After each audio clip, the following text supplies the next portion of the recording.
Breaking news చూస్తున్నాం. నాగర్ కర్నూలు జిల్లా దోమలపెంట దగ్గర శ్రీశైలం ప్రాజెక్టు ఎడమగట్టు టన్నెల్లో ప్రమాదం జరిగింది.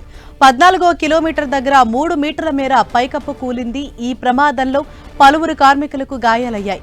ముగ్గురిని బయటకు తీసిన సిబ్బంది వారిని స్థానిక ఆసుపత్రికి తరలించారు. అయితే టన్నెల్లో ఇంకా 40 మంది చిక్కుకున్నట్లు తెలుస్తోంది. వీరిని రక్షించేందుకు సహాయక చర్యలు కొనసాగుతున్నాయి. మరోవైపు ఈ ప్రమాదం తెలుసుకున్న ఇరిగేషన్ అధికారులు ఘటనా స్థలానికి చేరుకున్నారు. ప్రమాదం ఎలా జరిగిందన్న దానిపై వివరాలు సేకరిస్తున్నారు. మరింత సమాచారంతో మా ప్రతినిధి రాఘవేంద్ర మనకు అందుబాటులో ఉన్నారు. రాఘవేంద్ర, అసలు ఏం జరిగింది? ప్రస్తుతం అక్కడ నెలకొన్న పరిస్థితి ఏంటి? ఎంతమంది అందులో చిక్కుకొని ఉండొచ్చని భావిస్తున్నారు? హరీష, ఏదైతే ఈ దోమలపేట సంబంధించినటువంటి పవర్ హౌస్ లోనే ఎడమ కాల్వ గట్టుకు సంబంధించినటువంటి పనుల్లోనూ సొరంగం పనులు జరుగుతున్నవి. ఇదే క్రమంలోనూ ఈరోజు ఉదయం దాదాపు 40 మంది కూలీలు సొరంగం పనులకు వెళ్లడం జరిగింది. సొరంగం పనులు చేస్తున్నటువంటి క్రమంలోనూ ఒక్కసారిగా ఆ టన్నెల్ అంతా కూడా నీరు కారి అదంతా కూడా మెత్తగా ఉన్నటువంటి ప్రాంతం అంతా కూడా ఒక్కసారిగా కుప్పగూలి ఆ కూలీలపై పడినట్టు కూడా ప్రాథమికంగా మనకు తెలుస్తుంది. అయితే అదే సమయంలోనూ దాదాపు అక్కడ 40 మంది కూలీలు ఉన్నారు. అందులో ముగ్గురు మాత్రమే బయటకు వచ్చి రావడం జరిగింది ప్రాణాలతో. వారికి స్వల్ప గాయాలైనప్పటికీ వారిని సున్నిపేట ప్రభుత్వ ఆసుపత్రికి తరలించడం జరిగింది.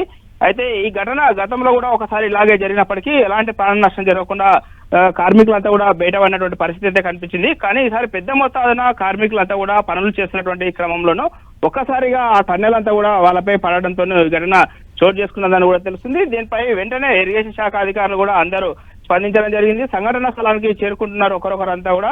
అయితే ఈ ఘటనకు గల ప్రధాన కారణాలు ఏంటనే పైన కూడా వాళ్ళు వేగవంతంగా విచారణ చేస్తున్నట్టు కూడా తెలుస్తుంది. లోన ఉన్నటువంటి ఈ 37 మంది కార్మికులు వాళ్ళ పరిస్థితి ఏ విధంగా ఉందనే దాన్ని మాత్రం ఇంకా కొలికి రాలేదు. మరికొద్ది సేపట్లో అక్కడికి ఉన్నటువంటి సిబ్బందితో పాటు ఇరిగేషన్ శాఖ అధికారులు వాళ్ళందరూ కూడా సురక్షితంగా బయటికి తీసుకొచ్చేందుకు కూడా చర్యలు చేపట్టినట్టు తెలుస్తుంది. రాఘవేంద్ర, అంటే ఈ ఘటనలో ఎంతమంది గాయపడ్డారు? ఆ కెనాల్ టన్నెల్ అంటే ఎంత లోతుగా ఉందని చెప్పేసి అధికారులు భావిస్తున్నారు? ఎంతమంది లోపల చిక్కుకున్నారు? దాదాపు 40 మంది కూలీలకు పైగా వెళ్ళినట్టు కూడా అక్కడ ఉన్నటువంటి వాళ్ళు చెప్తున్నారు.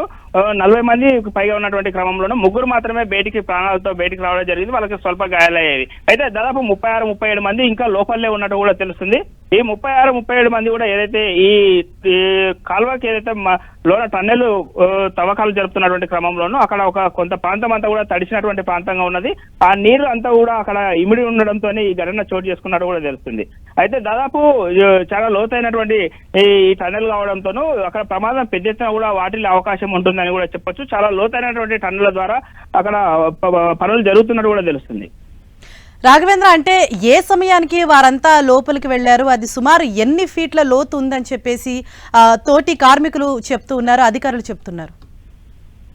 అయితే దాదాపు ఉదయం 8 గంటలకే కార్మికులంతా కూడా దినసరి లాగానే వాళ్ళంతా కూడా కూలీలు 8-8:30 సమయానికి అక్కడికి వెళ్ళడం జరిగింది. దాదాపు 9-9:30 లోపలనే ఈ ఘటన చోటు చేసుకున్నది. అయితే కొంతవరకు వారినంతా కూడా బయటికి తీయడానికి ప్రయత్నించారు. గోప్యంగా ఉంచి వాళ్ళంతా కార్మికులంతా కూడా బయటికి తీసి ట్రీట్మెంట్ చేద్దామన్నటువంటి పరిస్థితుల్లోనూ ఏదైతే ఈ ముగ్గురు ప్రాణాలతో బయటకు వచ్చి ట్రీట్మెంట్ తీసుకుంటున్నారో వీళ్ళు కొంతవరకు సమాచారం బయటికి ఇవ్వడంతోనే ఈ సమాచారం కూడా బయటకు వచ్చిందని కూడా తెలుస్తుంది.